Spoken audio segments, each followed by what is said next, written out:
Hello, good night. Today I worked trying to forecast the price of Bitcoin in the next 44 hours because I wanted to give a real advice of the price instead of just drawing some lines on TradingView. In this way, I feel a little bit more confident. So we are going to use deep learning and to forecast the Bitcoin price. Here are some libraries that I use. Here is how I get the data for training the model.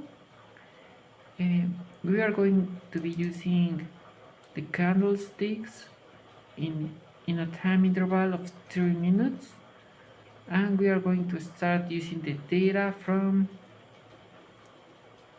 2020 to 2023.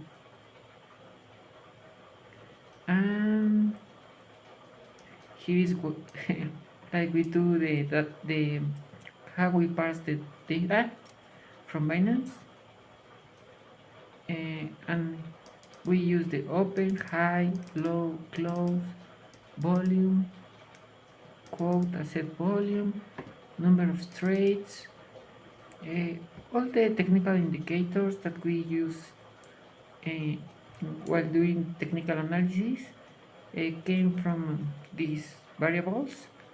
So my way of thinking is that using all these variables since 2020, we give enough data to the model to have a broader understanding of the problem. We see that we are using a time series that has 49,000 of LED and that has 11 variables. I will drop some. I will drop one variable, this one, because I don't think it has any information about that. Here is something called a window generator. This is how we train the model is that we let the model to see only a little time of the series, and we don't allow the model to see the incoming time prices.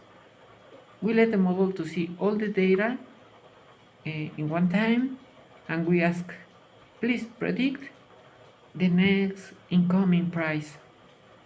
And with all the data that we are passing, we produce a lot of examples to the model. So the model has a lot of dummy data, well, real data that he sees.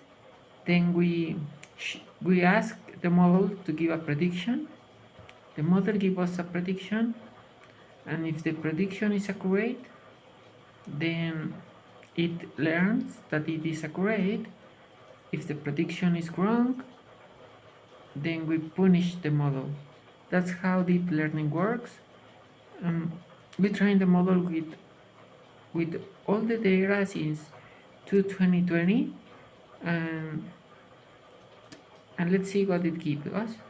This window generator method is something very technical and just makes us the hard work of breaking down all the time series into little chunks so that we can ask the model, given this past, predict this. So this only method just do that.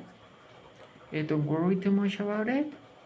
You can find the example and the code that I used from Tensorflow down in the description. I will let you there as well as with my GitHub in case you want to see it. So, well, for training, for training, we select first the 70,000% of all the data, and we test it with the remaining 3%. That's what we do here. We normalize it, um, and here we compile the method and we fit. When we click fit, model fit, we are training the model and we are asking it to learn with the data. So here we is how we fit the model, we train it, and here are how our normalized data is, and here are the models that I use to train it. We have uh, some very simple model, just a sequential model,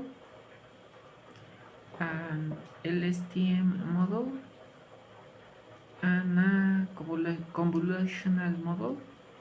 These two last are a little bit more complex and in fact didn't fit well. So the simpler one is the one that that worked for this example. These are just toy models. I will update them in the following videos. Here we see how the model learn. As long as this number goes down, it means that the model is learning from the data.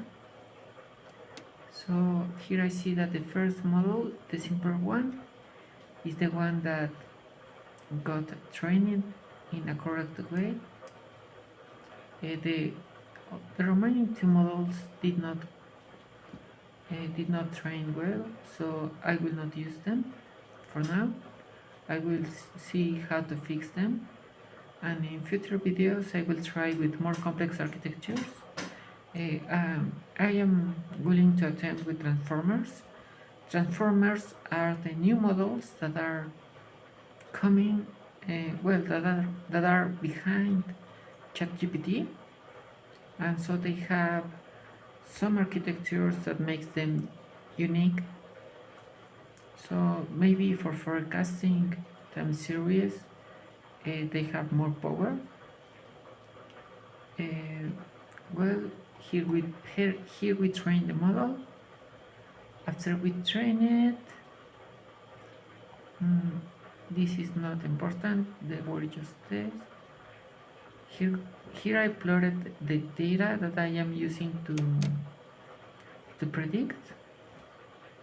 The model is going to see the last 7 days of history and is going to try to predict the last 24 hours.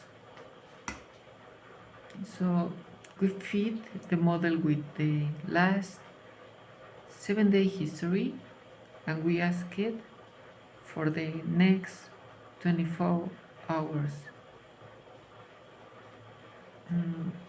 Here is just we normalize the data that we get from Binance.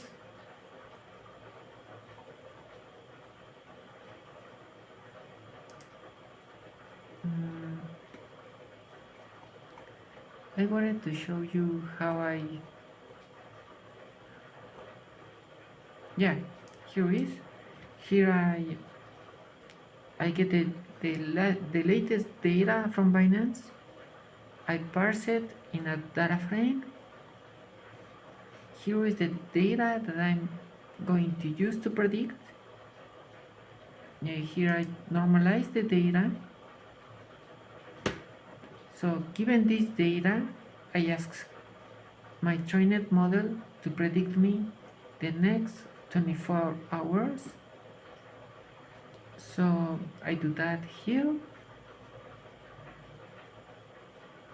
And finally, I plot it and I see what the model is expecting the price to behave in the following 24 hours. For me, it's kind of impressive to see that they do a lot of very complicated draws. We see that they well, it is not going to happen because the Fed is meeting tomorrow and that will change the price. But, well, the model is not taking into account the Fed's meeting. Anyhow, we can see that according to this deep learning model, it expects a pullback to 26, yeah, and then it expects to come back and somehow consolidate about $27,000. So in this video we use deep learning to predict the price of Bitcoin in the following 24 hours. And that's everything I did for today. Thank you so much for watching. See you on the next one.